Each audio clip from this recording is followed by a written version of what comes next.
Hey everyone, welcome to the Clever Magic community. Yes, this is the random dude Josh, and I'm here for a different type of video. You will have to excuse me as my voice. I'm getting over being sick, and so I obviously am not able to whisper all the wonderful sweet nothings into your ear as I normally would, but hey ho. So for today, I am going to be doing a deck tech of one of my commander decks that I built. And so for this one, we are going to be going over Obosh the Preypiercer. Just to give you a little explanation on Obosh. So he costs 3 Rakdos, or black, red, or red. So you have that flexibility. Now, for this particular deck tech, and for this deck in particular, we're going to be ignoring the companion rule. So Obosh is not going to be my companion. Rather, he is the commander for this deck.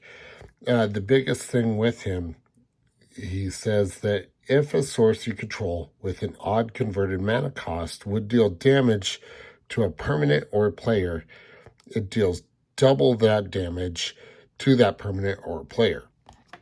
So the main part of this deck is utilizing the odd converted mana cost. And as you see throughout the deck, that's exactly what this deck will do. There's actually only 2 cards in the deck that have an even converted mana cost, but there's a reason for that. So let's go ahead and just open up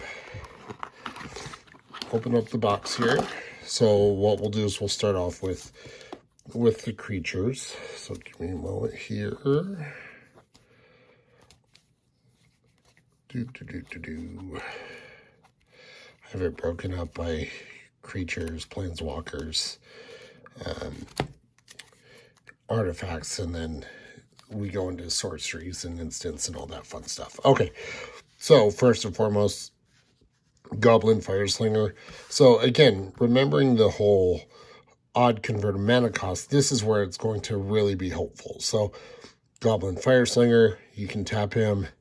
He deals 1 damage to target player. Now, if you have Obosh out on the battlefield, that means he's doing 2 damage to target player. In Commander, that can really add up. Blister, Spit, Gremlin. Same thing, pay 1, tap him, he deals 1 damage, or if Obosh is out, he'll do 2 damage to each opponent. So this is a great opportunity to be able to knock out a good chunk of the table. And then whenever you cast a non-creature spell, untap Blister, Spit, Gremlin. Banehound, this is a great creature to get out, especially as a turn 1, because he does have haste. So just to give you that little extra oomph if he's in your opening hand. Hired Poisoner, again, same thing, quick 1-drop creature. He does have Death Touch, so that is very helpful as the blocker as well.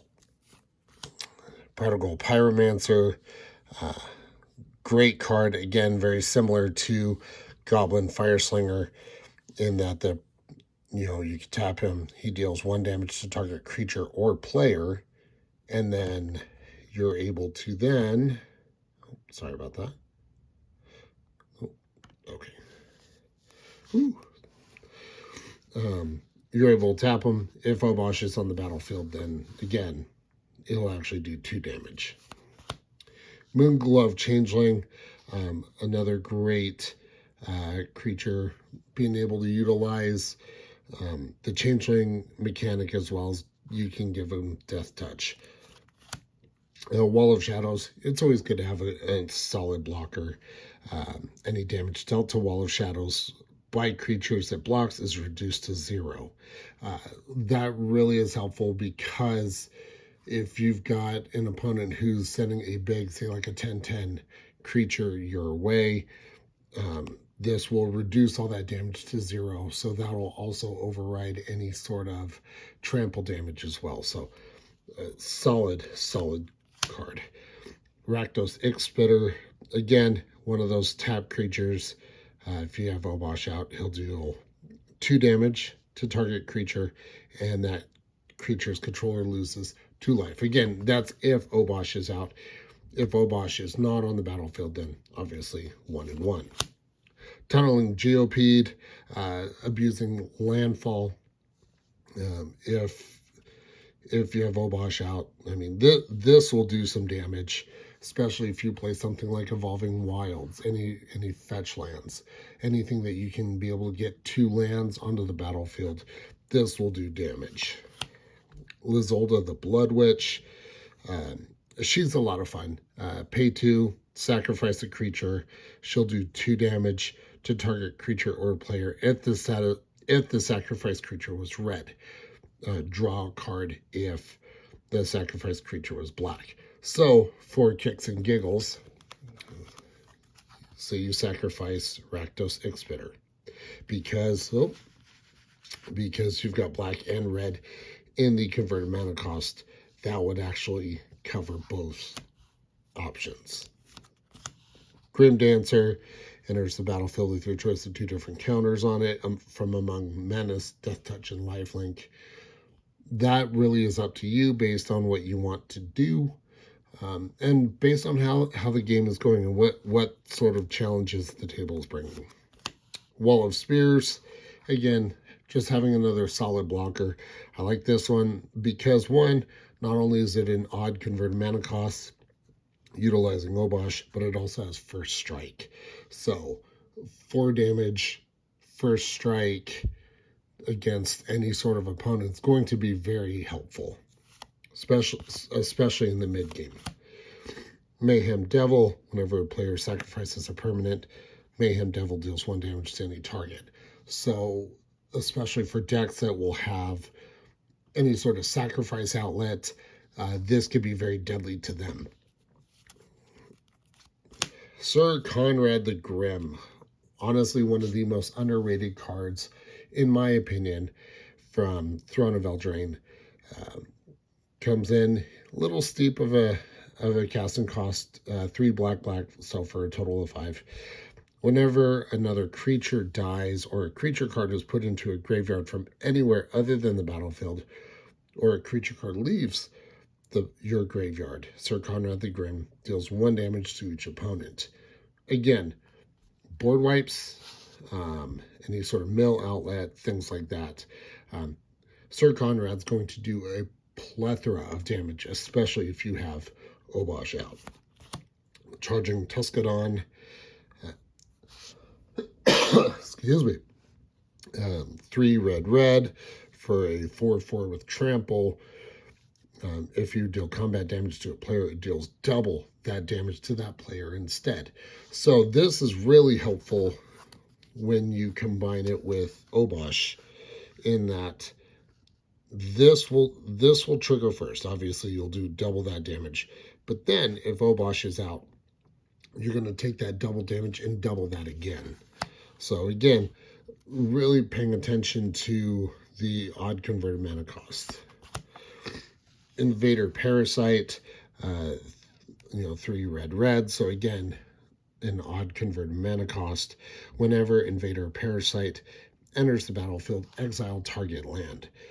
Whenever a land with the same name as the exiled card enters the battlefield under an opponent's control, Invader Parasite deals 2 damage to that player. This is fantastic to use, especially against opponents who are playing in colors that are outside of your color identity. So, especially for players who play mono green, or if they're playing Simic, so blue-green, you exile a forest or you exile an island. That's going to do some damage. That's going to do a lot of damage. And then we get into the heavy hitters. So Terror of the Peaks, again, costs 5 to cast. Spells your opponents cast that target Terror of the Peaks, cost an additional 3 life to cast. And then whenever another creature enters the battlefield under your control, Terror of the Peak deals damage equal to that creature's power to any target. Again, you combine that with Obosh's ability. Ouch. For them. Not so much for you. Skargan, Hellkite, again, kind of the same, running along the same things. This one's really nice because it has Riot, so it can come in with either a +1/+1 counter, or you can give it haste. Either way, if you have Obosh out, that's going to be some heavy hitting damage. Fire Servant. If a red instant or sorcery spell you control would deal damage, it deals double that damage instead. Again, very similar to the Charging Tuscadon. You combine that with Obosh and you're going to be doing some damage.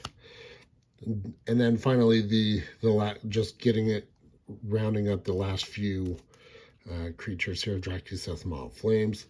This one will be a definitive game winner. If you have Obosh out, and one other card that I'll show you here in a moment. But if you have Obosh out, this one will be one of your big win conditions of the game, because of the fact that Dracus, Maw of Flames does so much damage. And then Terror of Mount Veluz, Flying Double Strike, and then whenever he enters the battlefield, creatures you control gain double strike till end of turn. So combine this with Dracus, with Obosh. Yeah, you're going to be winning games with this. And then finally, this is kind of the curveball of the deck. Sabo Tavok, definitely an older card. So 5 black-red, so a total casting cost of 7. She has First Strike and Protection from Legends. Now that is going to be old text. Protection from legendary creatures, legendary enchantments, things like that. The thing that I love about this, one, she's a 7/4. With Obosh on the field, she's going to be doing 14 damage. But more importantly, you pay black, tap her, destroy target legend. It can't be regenerated. So your opponent's commanders, other legendary creatures, legendary planeswalkers, things like that, they're going to be destroyed. So this is definitely a fun card, and one that if you play this, I guarantee your opponents are going to look at it and go, wait, what does that do? And what I will do is we'll speed this up a little bit more. So Jaya, Venerated Fire Mage, again, kind of playing off of the doubling the damage, especially if you have Obosh out, you're going to be doing a lot. Tybalt, Rakish Instigator. The biggest thing is your opponents can't gain life. You've got Expedition Map for to get your lands on the battlefield. Rune Stalactite, give them a buff. Now the next two are fun. Black Vice and the Rack. If you've ever looked at these cards, they are fantastic. It really forces your opponents, or in this case, target opponent, if you look at the Oracle text, it forces them to keep their hand at a specific amount of cards at the beginning of their upkeep. If not, then these are going to be doing damage once Obosh is on the field. Springleaf Drum, great tool for being able to getting some additional value out of your creatures for mana. Mana Silix, again, another mana rock. Talisman of Indulgence. This is one of the 2 cards in the deck that does not fall under what Obosh's ability does. But it definitely slows down decks that love to super ramp. So Anka Mishra for a 2-drop does 2 damage to any player who plays a land. Rakdos Signet, another mana rock. Traveler's Amulet. Flare Husk, again, another artifact just to give it a little more beef. Dragon's Claw, whenever a player casts a red spell, you may gain a life. This is very helpful, especially in your mid to late game. Alter the Pantheon, and then Granite Shard is great. Again, once Obosh is out, this will also be a quick little, ping creatures, either taking them out or taking players out. It's a great politics tool as well. Tenza Godol's Maul. This is fun to put on, say, Obosh or even Sabo Tavok, just to give it that extra boost. Excuse me. And then Raise the Dead, obviously some grave recursion. If you have this in hand and someone destroys Obosh, it's cheaper to actually go ahead and leave Obosh in the graveyard, play Raise Dead, and bring him back to your hand. And then you're not being stuck with ping the commander text. Winds of Change. This is really helpful if your hand is kind of bleh, but it also disrupts your opponents in case they have a really good hand. Then they can, it slows them down. Flame Slash. Again, you're going to see a lot of these sort of spells that do X amount of damage, if you will. But once Obosh is on the field, then it will do even more. Same with Blazing Volley, Pyroclasm. This is a great, a very cheap board wipe, especially if Obosh is out. Same thing with Molten Rain. Minions Return is a lot of fun to use, especially if you're using, say, like Pyroclasm to board wipe. This allows you to, say, take an opponent's commander, or put this on, say, Obosh, and bring Obosh back to the battlefield. Again, Recover, kind of the same thing, utilizing and taking advantage of grave recursion, anything you can do to avoid any sort of having to pay commander taxes is going to be helpful. Siphon Soul, again, doing 2 damage to each player, and then you gain life equal to the damage dealt this way. Again, if you have Obosh out, you're going to do some damage to the table and then save yourself. Meteor Shower, Backlash, Fire Covenant, Concussive Bolt. Again, I really made sure to save or to pull everything that I had that was an odd converted mana cost.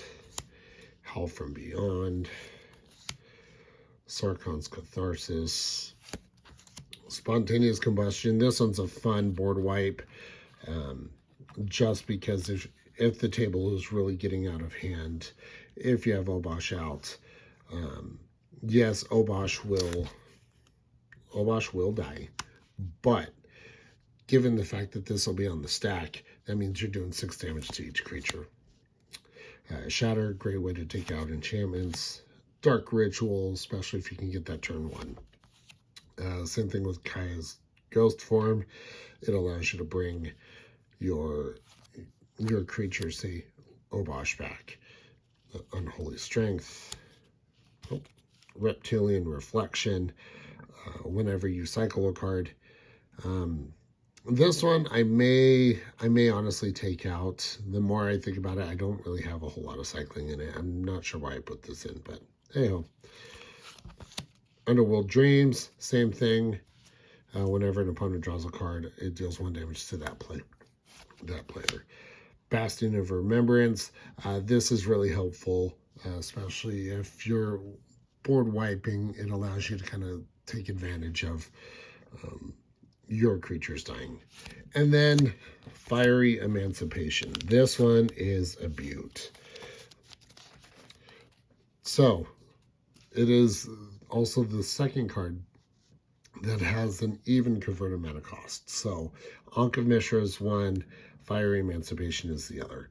But if a sword suit control would deal damage to a permanent or player, it deals triple that damage. So you put that on the stack with Obosh Obosh does double, and then you triple that, then you're going to be winning games if you have that combination out. So that's the meat of the deck. And then I am running 35 lands, so swamps, mountains. I have a lot of the older mountains. I love the older art. You've got your Rakdos Gilgate, Bloodfell Caves to kind of even it out. Evolving Wilds as a fetch land. Bojuka Bog is really good to exile a graveyard. Dwarven Ruins, Shinka the Blood-Soaked Keep. This is really good, especially where you can give legendary creatures first strike. Arch of Orzka. I think I pronounced that right. I probably butchered it. Who knows? Again, this is really helpful, especially if once you have City's Blessing, then you're able to draw cards.